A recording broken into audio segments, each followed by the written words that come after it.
My dear brothers, I'm grateful to be Mes chers frères, je suis reconnaissant d'être avec vous ce soir. Je prie pour que l'Esprit du Seigneur soit avec vous et avec moi. Nous avons tous des héros, en particulier quand nous sommes jeunes. Je suis né et j'ai grandi à Princeton, dans le New Jersey. Les équipes sportives les plus célèbres près de chez nous avaient leur siège à New York. C'était le berceau de 3 équipes de baseball professionnelles, les Dodgers de Brooklyn, les Giants de New York et les Yankees de New York. Philadelphie était encore plus près de chez nous, était le siège des équipes de baseball Athletics et Phillies. Il y avait pour moi beaucoup de héros potentiels dans ces équipes. Joe DiMaggio, qui jouait pour les Yankees de New York, est devenu mon héros de baseball. Quand mes frères et mes amis jouions au baseball sur le terrain de l'école, près de la maison, j'essayais de frapper la balle comme je pensais que Joe DiMaggio le faisait. C'était avant l'époque de la télévision, alors je n'avais que les photos des journaux sur lesquelles me baser pour imiter son mouvement. Quand j'étais adolescent, mon père m'a emmené au stade des Yankees. Cela a été la seule fois que j'ai vu Joe DiMaggio jouer. J'ai l'impression d'y être encore. Je le vois encore faire son mouvement de balancier et je vois la balle blanche filer droit dans les tribunes centrales. Mes compétences en baseball n'ont jamais approché celles du héros de mon enfance. Mais les quelques fois où j'ai bien frappé la balle, j'imitais aussi consciencieusement que je le pouvais le niveau de ce mouvement puissant.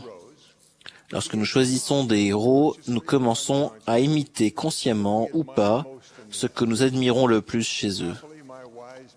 Heureusement, mes parents ont eu la sagesse de mettre de grands héros sur mon chemin quand j'étais enfant. Mon père ne m'a emmené qu'une seule fois au stade des Yankees pour regarder jouer mon héros de baseball. Mais chaque dimanche, il m'a permis d'observer un homme de la prêtrise qui est devenu un héros. Ce héros a façonné ma vie. Mon père était le président de la petite branche qui se réunissait chez nous. Lorsque vous veniez chez nous, en fait, au rez-de-chaussée, c'était l'église. Notre branche ne comptait jamais plus de 30 personnes présentes. Il y avait un jeune homme qui conduisait sa mère chez nous pour les réunions, mais qui ne rentrait jamais dans la maison. Il n'était pas membre. C'est mon père qui a réussi à l'inviter à rentrer. Il s'est fait baptiser et est devenu mon premier et mon unique dirigeant de la prêtrise d'Aaron. Il est devenu mon héros de la prêtrise. Je me souviens encore de la statue en bois qu'il m'a donnée en récompense après que nous avions terminé le projet de couper du bois de chauffage pour une veuve. J'essaye d'être comme lui chaque fois que je fais des compliments qui sont mérités à un serviteur de Dieu. J'ai choisi un autre héros dans cette petite branche. Il était dans la marine des États-Unis et venait à nos réunions vêtu de son uniforme vert. C'était la guerre. Cela, à lui seul, faisait de lui mon héros. Il avait été envoyé à l'université de Princeton par la marine pour poursuivre ses études. Mais bien au-delà de son uniforme militaire, je le regardais jouer au stade Palmer comme capitaine de l'équipe universitaire de football de Princeton. Je l'ai vu jouer dans l'équipe universitaire de basketball et je l'ai également regardé jouer le rôle de receveur vedette dans leur équipe de baseball. Et plus encore, il est venu chez moi pour me montrer comment lancer un ballon de basket de la main gauche et de la main droite. Il m'a dit que j'aurais besoin de cette compétence parce qu'un jour, je jouerais dans de bonnes équipes de basketball. Je ne m'en rendais pas compte à l'époque, mais pendant des années, il a été pour moi un exemple de véritable homme de la prêtrise. Chacun de vous sera un modèle d'homme de la prêtrise, que vous le vouliez ou non. Vous êtes devenu une bougie allumée quand vous avez accepté la prêtrise. Le Seigneur vous a mis sur le chandelier pour éclairer le chemin de toutes les personnes qui vous entourent. C'est particulièrement vrai de celles qui sont dans votre collège de la prêtrise. Vous pouvez être un grand exemple, un exemple moyen ou un mauvais exemple. Vous pouvez penser que cela vous est égal, mais ce ne l'est pas pour le Seigneur. Il l'a formulé ainsi, je cite, « Vous êtes la lumière du monde. Une ville située sur une montagne ne peut être cachée. Et on n'allume pas une lampe pour la mettre sous le boisseau, mais on la met sur le chandelier, et elle éclaire tous ceux qui sont dans la maison. Que votre lumière luise ainsi devant les hommes, afin qu'ils voient vos bonnes œuvres, et qu'ils glorifient votre Père qui est dans les cieux. » J'ai eu la bénédiction d'avoir l'exemple de grands détenteurs de la prêtrise dans les collèges où j'ai eu la chance de servir. Vous pouvez faire ce qu'ils ont fait pour moi en étant un exemple à suivre. J'ai remarqué 3 caractéristiques communes aux détenteurs de la prêtrise qui sont mes héros. L'une d'elles est une façon de prier, la deuxième est une habitude du service, et la troisième est la détermination inébranlable d'être honnête. Nous prions tous, mais le détenteur de la prêtrise que vous voulez être prie souvent et avec une intention réelle. Le soir, vous vous agenouillerez et remercierez Dieu des bénédictions de la journée. Vous le remercierez pour vos parents, vos instructeurs, et pour les bons exemples à suivre. Vous décrirez précisément dans votre prière quelle personne a été une bénédiction pour vous au cours de cette journée et comment. Cela prendra plus que quelques minutes et pas mal de réflexion. Cela vous surprendra et vous transformera. En priant pour obtenir le pardon, vous vous prendrez à pardonner aux autres. En remerciant Dieu de sa bonté, vous penserez à d'autres, nominativement, qui ont besoin de votre bonté. Cette expérience aussi vous surprendra chaque jour, et au fil du temps, elle vous transformera. Une des manières dont vous serez transformé par des prières aussi ferventes est que vous sentirez que vous êtes véritablement un enfant de Dieu.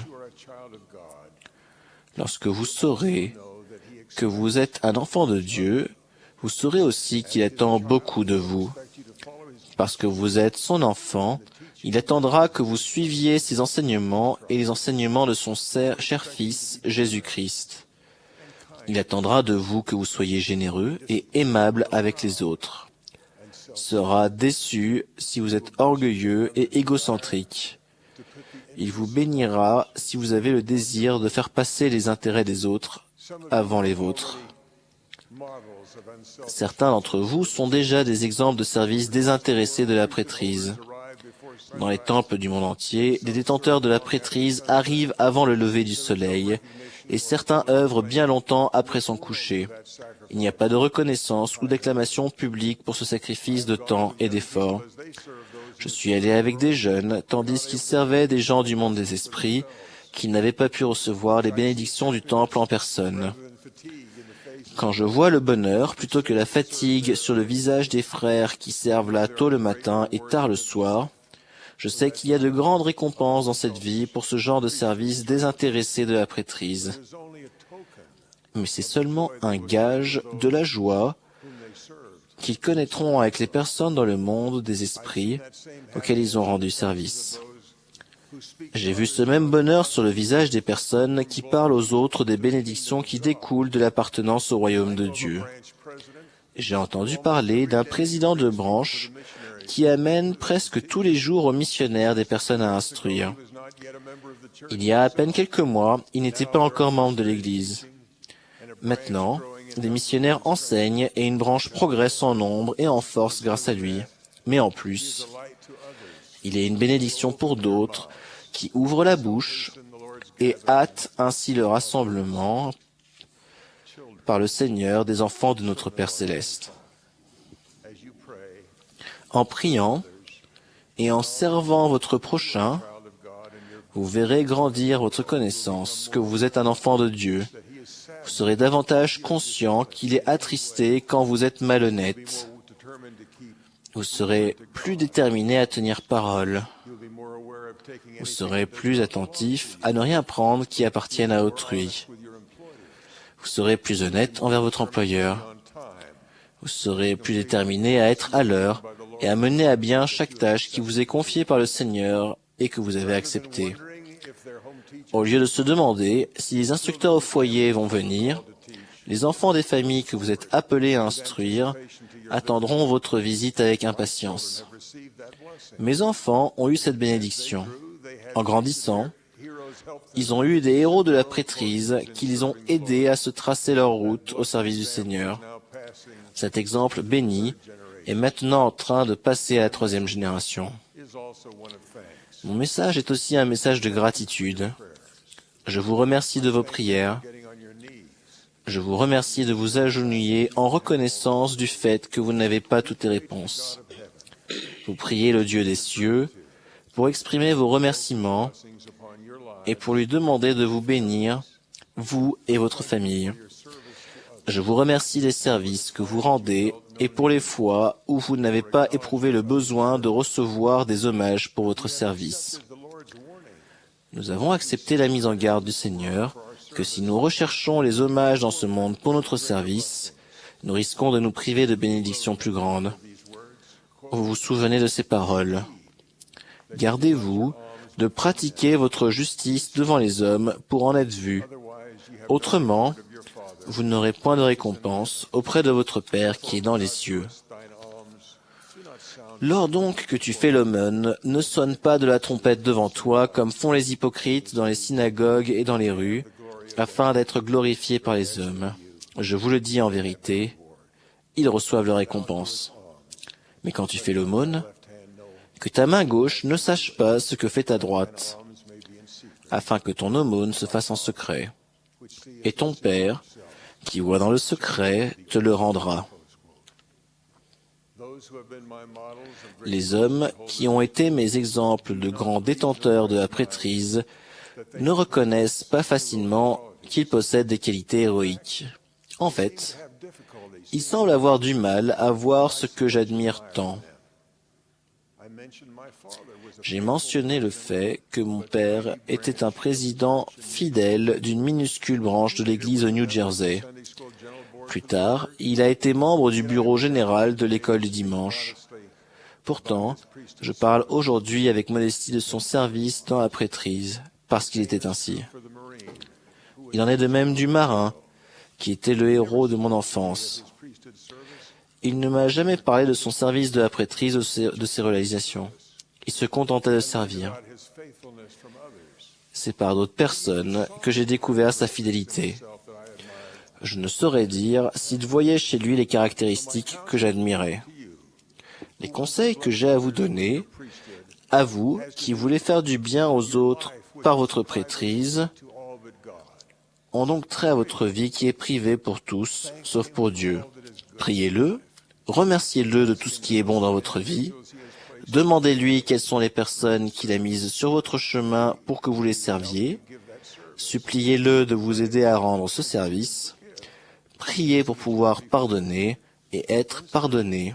Ensuite, servez-les, aimez-les et pardonnez-leur.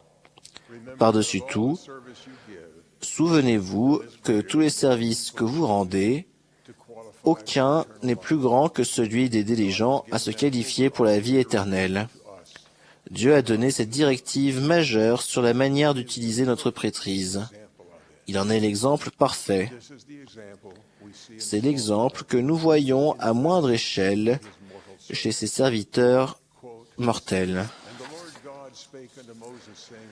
Et le Seigneur Dieu parla à Moïse, disant, « Les cieux sont nombreux, et l'homme ne peut les compter, mais ils me sont comptés, car ils sont miens.